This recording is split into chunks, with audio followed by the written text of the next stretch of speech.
मेरा नाम आंचल है और मेरी शादी को 3 साल हो गए हैं। मेरी जिंदगी खुशहाल चल रही थी, लेकिन तभी अचानक एक घटना घटी।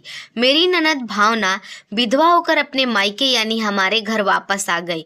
भावना के आने के बाद मेरे जीवन की शांति भंग हो गई। उन्हें मेरा सजना संवरना, मेरे पति विवेक से मेरी बातचीत, मेरी खुशी कुछ भी पसंद नहीं आता था। बस वह यही चाहती थी कि मैं हर पल उदास रहूं। उनकी यह जलन साफ दिखाई देती थी, क्योंकि वह स्वयं विधवा होने के कारण श्रृंगार नहीं कर सकती थी और यह बात उनसे बर्दाश्त नहीं होती थी कि मैं खुश हूँ। जल्द ही भावना ने मेरी सास को भी मेरे खिलाफ भड़काना शुरू कर दिया। मेरी सास ने भी मुझे टोकना शुरू कर दिया। कहने लगी, तुम अपनी विधवा ननद के सामने इस तरह सच संवर कर क्या साबित करना चाहती हो। उनके कहने पर जब मैं सादे कपड़े में रहती तो मेरे पति विवेक नाराज हो जाते थे। विवेक हमेशा यही चाहते थे कि मैं उनकी पसंद के अनुसार तैयार रहूं। एक दिन वह मेरे लिए एक बेहद सुंदर नीली कलर की साड़ी लाए। मैंने उन्हें खुश करने के लिए वह पहनी और अच्छे से तैयार हो गई। जैसे ही मैं तैयार हुई, मेरी ननद की जलन और बढ़ गई। पिछले कुछ दिनों से मेरे साथ घर में कुछ अजीबोगरीब हादसे हो रहे थे। कभी मेरी पसंदीदा चीज गायब हो जाती थी, कभी विवेक को पसंद आने वाली मेरी सुंदर साड़ियाँ अलमारी से गायब हो जाती थी और कभी मेरी सबसे कीमती साड़ियाँ फट जाती थी। पहले तो मैंने इसे मामूली समझकर नजरअंदाज किया, लेकिन समय के साथ मुझे एहसास होने लगा कि यह सब कोई सामान्य बात नहीं है। यह जरूरी किसी साजिश है और वह साजिश करने वाला कोई बाहर का नहीं बल्कि इसी घर का कोई सदस्य है। जब भी मेरी कोई चीज़ नहीं मिलती और फिर गंदी हालत में मिलती तो मुझे बहुत बुरा लगता। मुझे आज भी अपनी शादी वाली रात याद है, जब मैं ससुराल आई थी तो भावना ने जानबूझकर मेरी शादी की पोशाक पर दूध गिरा दिया था, जिससे मुझे तुरंत कपड़े बदलने पड़े थे। मैंने उस समय भी उसे गलती समझा था, पर अब मुझे यकीन हो गया था कि यह सब जानबूझकर किया जा रहा है और यह सब मेरी ननद भावना कर रही है। मुझे समझ नहीं आ रहा था कि भावना मुझसे क्यों जल रही है। मैंने हमेशा उनके साथ नरमी से पेश आई थी, न मेरा कभी उनसे झगड़ा हुआ और न मैंने उनका कुछ बिगाड़ा है। फिर क्यों यह नफरत? मुझे एक ठोस वजह आज तक नहीं मिली थी, लेकिन जब मुझे एहसास हुआ कि यह सब उनकी जलन है तो मैं कांप उठी। भावना शादी के 1 साल बाद ही विधवा होकर घर आ गई थी। समाज के रीति रिवाजों के अनुसार वह सिर्फ सफेद कपड़े पहन सकती थी और श्रृंगार नहीं कर सकती थी। एक महिला होने के नाते उनका भी दिल करता होगा कि वह रंग बिरंगे कपड़े पहने, सजे सवरे, लेकिन वह मजबूर थी। जब वह मुझे तैयार होते नए कपड़े पहनते देखती तो उनका चेहरा उतर जाता था। उन्हें जलन होती थी। कई बार उन्होंने बातों ही बातों मुझे यह भी समझाया था कि जिस घर में विधवा ननद हो उस घर की भाभी को उसके सामने सजने संवरने में थोड़ी सावधानी बरतनी चाहिए। मैं हमेशा उनकी बात मानती थी, उनके सामने सादगी से रहती थी ताकि उन्हें बुरा न लगे, लेकिन मैं एक विवाहित महिला थी। मेरे पति मुझे हमेशा सजा सवरा देखना चाहते थे। मेरी मजबूरी थी कि मुझे उनकी इच्छा पूरी करनी थी। एक बार जब मेरे मायके से खाने पर बुलावा आया तो मैं सास, पति और भावना को साथ ले गई। मेरे पति ने मुझसे अपनी पसंद की साड़ी पहनने को कहा। जैसे ही हम तैयार होकर बाहर आए, विवेक ने भावना से हम दोनों की एक तस्वीर लेने को कहा। भावना ने मोबाइल हाथ में लिया और बहाना बनाकर उसे जमीन पर गिरा दिया। फोन की स्क्रीन टूट गई। वह हमें एक साथ खुश नहीं देख सकती थी।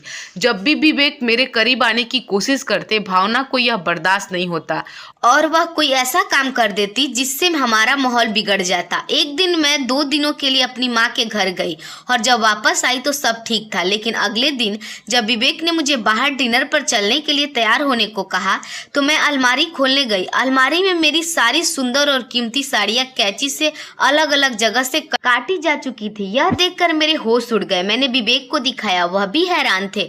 जब सास ने देखा तो उन्होंने भी मुझे अजीब नजर से देखा और कहा, जो होना था हो गया, तुम लापरवाह हो, अब इस बात को यहीं खत्म करो और गौरी तक इसका जिक्र ना हो। मुझे पूरा शक भावना पर था, लेकिन मैं चुप रही। विवेक ने मुझे सतावना दी और दूसरी साड़ी लाकर देने की बात कही, पर कहा कि यह बात कमरे से बाहर नहीं जानी चाहिए। भावना की साजिशें अब बढ़ती जा रही थी। उन्होंने मेरी सास को भी मेरे खिलाफ भड़काना शुरू कर दिया। सास से कहती कि मैं कोई काम नहीं करती, सारा दिन सजी धजी रहती हूँ, जबकि मैं हमेशा घर के काम करने की पूरी कोशिश करती थी। भावना की इस नफरत की जड़ 1 साल पहले हुए हादसा था।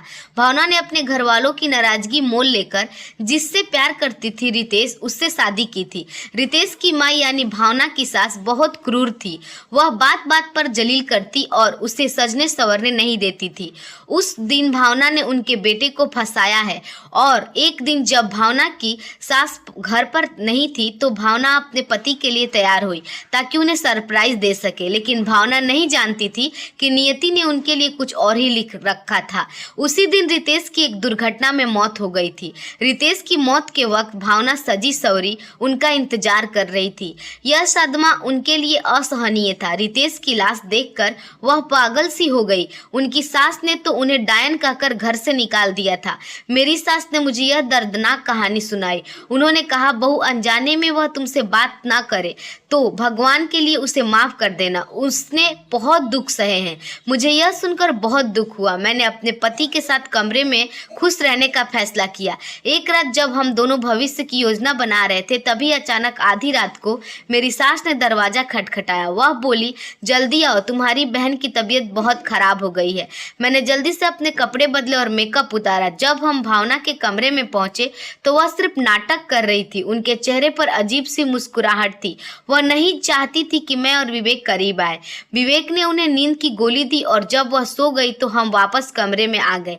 एक दिन जब मैं शीशे के सामने बैठकर मेकअप कर रही थी तो भावना मेरे कमरे में आई और मुझे धमकाते हुए बोली, आप बहुत बेशरम हैं। मेरी तड़प आपको सुकून देती है। अगर आप यही सब करती रही तो आपके साथ बहुत बुरा होगा। मैंने उससे पूछा कि वह मुझसे चाहती क्या है। उन्होंने कहा, मुझे आपसे नफरत हो चुकी है भाभी। आपको खुश देखकर मुझे जलन होती है। इसके बाद वह मेरी सास के पास गई और झूठ बोला कि मैंने उनसे कहा है कि मैं उन्हें जलाने की पूरी तैयारी में हूँ। सास ने मेरी कोई बात नहीं सुनी और मुझे झूठा साबित कर दिया। उन्होंने कहा कि मैं जानबूझकर उनकी बेटी को जलील कर रही हूँ। मैं रोती हुई कमरे में आ गई। मुझे एहसास हो गया था कि अब मुझे विवेक से बात करनी होगी। मैंने अभी विवेक को कॉल करने का सोचा ही था कि उनका फ़ोन आ गया। उन्होंने मुझसे कहा कि तुम मेरी माँ और बहन पर इल्ज़ाम क्यों लगा रही हो। अब मैं अपनी बहन को कहाँ छोड़ दूँ। तुम्हें उसका वजूद क्यों बर्दाश्त नहीं हो रहा है। उनकी बातें सुनकर मेरी आंखें नम हो गई। मैंने चुपचाप फ़ोन काट दिया। वह अपनी माँ और बहन के साथ दे रहे थे, इसलिए मैंने चुप रहना ही बेहतर समझा। कुछ समय बाद विवेक मुझे सरप्राइज देने के लिए बाहर खाना खाने चलने को कहा। मैंने उनकी पसंद की साड़ी पहनी। जब मैं सास से अनुमति लेने गई तो अचानक भावना ने मेरे चेहरे पर तेजाब फेंकने की कोशिश की। वह तेजाब मुझ पर नहीं बल्कि पास की दीवार पर गिरा और दीवार की सीट जलने लगी। विवेक भी वहीं थे। उन्होंने अपनी आंखों से देख लिया कि उनकी बहन ने क्या किया है। वह बोतल अभी भी भावना के हाथ में थी। विवेक ने भावना को जोरदार थप्पड़ मारा और कहा, आज सच सामने आ गया, तुम झूठी थी और मेरी पत्नी सच्ची। उन्होंने अपनी माँ को भी दोषी ठहराया कि उन्होंने भावना को रोका क्यों नहीं। फिर उन्होंने मेरे हाथ पकड़ा और कहा, अभी अपना सामान पैक करो, हम इस घर पर नहीं रहेंगे। जिस घर में मेरी पत्नी की जान को खतरा है मैं वहां नहीं रह सकता। उन्हें समझाने लगी कि ऐसा हो जाता है, हमें उन्हें छोड़कर नहीं जाना चाहिए। इतने में ही भावना और मेरी सास मेरे और विवेक के कदमों में गिर गई और माफी मांगने लगी।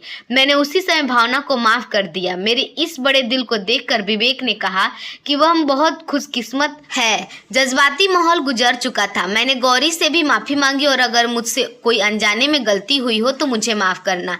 धीरे धीरे भावना का व्यवहार ठीक होने लगा।